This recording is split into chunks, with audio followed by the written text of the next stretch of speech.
Alors, en 2023, quand Oligui Brice a fait le coup d'État, les Gabonais ont réclamé la tête de plusieurs personnalités d'État. Les Gabonais ont réclamé la tête de Marie-Madeleine Bourancho. Les Gabonais ont réclamé la tête de Stéphane Bonda. Les Gabonais ont réclamé la tête d'Alain-Claude Bilibizé et beaucoup d'autres commis de l'État. Oligui nous a expliqué que le mal profond du Gabon était Sylvia Noureddine, les fils Oseni, Ngoulou, Vouranjami et les quelques personnes qu'il a mis en prison. Il nous a démontré que ceux qui étaient restés à l'extérieur n'étaient en rien responsables du désordre, du chaos dans lequel le Gabon se trouve aujourd'hui. Sinon, ces personnes-là seraient allées en prison. À partir du moment où on nous a démontré, Oligui est même venu nous dire que Marie-Madeleine Bourancho avait participé à la libération du Gabon. Peut-être que Alain-Claude Bilibizé aussi a participé au coup d'État, à ce que le Gabon soit libre. Voilà pourquoi, jusqu'à présent, il n'est pas en prison. Donc, à partir du moment où ce monsieur est blanc comme neige, d'après Oligui, pourquoi nous ne devons pas écouter ce qu'il a à dire en tant qu'homme politique, en tant qu'homme libre? Pourquoi nous ne devons pas écouter ce qu'il a à dire? Mais si, Nandon, tu dis que Alain-Claude Bilibizé est l'une des causes pour lesquelles le CTRI existe aujourd'hui. Et que dis-tu de Franck Nguema? Parce que quand Bilibizé était Premier ministre, Franck Nguema était ministre de ce gouvernement-là. Est-ce que Franck Nguema est venu un jour avant l'élection 2023 nous dire que Ali Bongo était malade, Ali Bongo était inapte et qu'il ne pouvait pas briguer un troisième mandat? Pourquoi alors aujourd'hui tu jettes la patate chaude sur Alain-Claude Bilibizé et tu ne fais pas autant pour Franck Nguema, que d'ailleurs tu soutiens, parce que actuellement Franck Nguema est en tournée républicaine. Franck Nguema fait le tour du Gabon. Or, Franck Nguema a des comptes à rendre au même titre que Alain-Claude Bilibizé aux Gabonais. Ils ont des comptes à rendre par rapport à leur gestion.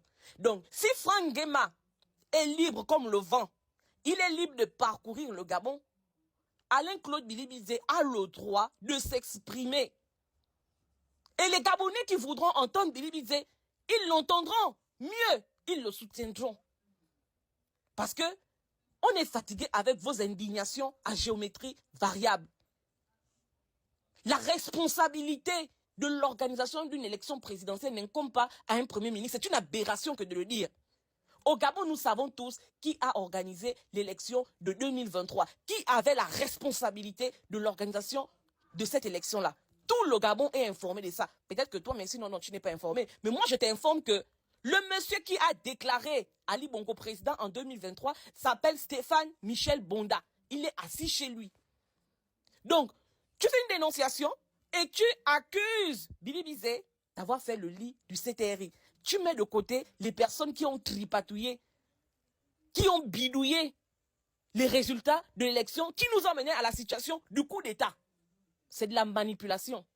Ne vous inquiétez même pas, hein, parce que de la même manière que des Gabonais, une grande partie des Gabonais a soutenu André Mbaobam en 2009, au-delà du fait que Mbaobam a été l'un des concepteurs de la machine PDG, qui a passé le temps à voler les élections au Gabon.